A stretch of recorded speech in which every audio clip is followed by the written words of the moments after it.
Welcome na usab sa atong pamalandong sa pulong.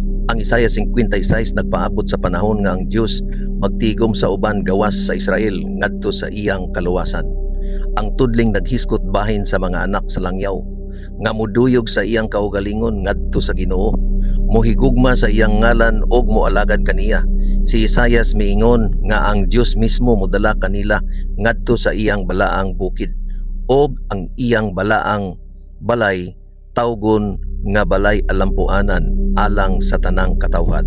Isaiah 56:6-7. Unya ang Dios naghimo sa umaabot nga panagtigom nga mas klaro, apan tigumon ko ang uban ngadto kaniya.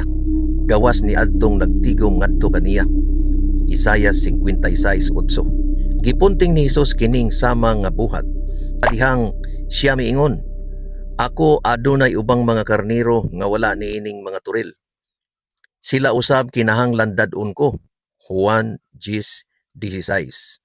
Human niabot si Kristo ang ebanghelyo miadto sa mga Hentil. Ang mga nasod gitigom ngadto sa usa ka panon, ilalom sa usa ka magbalantay.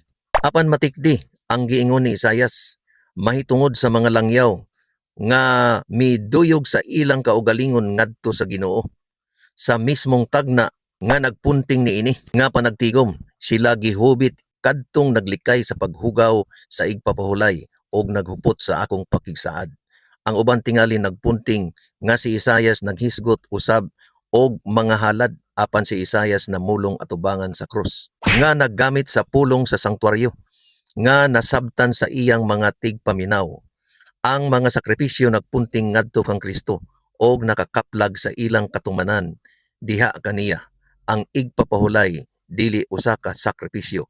Kini maoy bahin sa balaod sa pakigsaad sa Dios nga nakagamot sa paglalang sa wala pa ang sala, wala pa ang Sinay, wala pa ang Hudiyong nasod.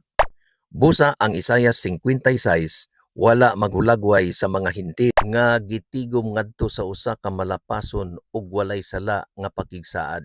Kini naghulagway sa mga saad nga nakigiusa sa ilang kaugalingon ngadto sa Ginoo, nagkupot sa iyang pakigsaad ug nagtuman sa iyang igpapahulay.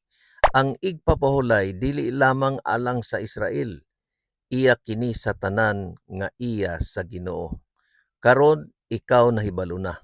Naa sa pagsabot ang susi sa kamatuoran, kay ang yawa andam nga magpasalaag sa wala nagtuon.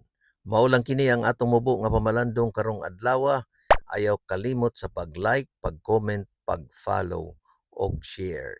Kita ta sa sunod na pod nga video. Ang Dios mag-amping kanatong tanan.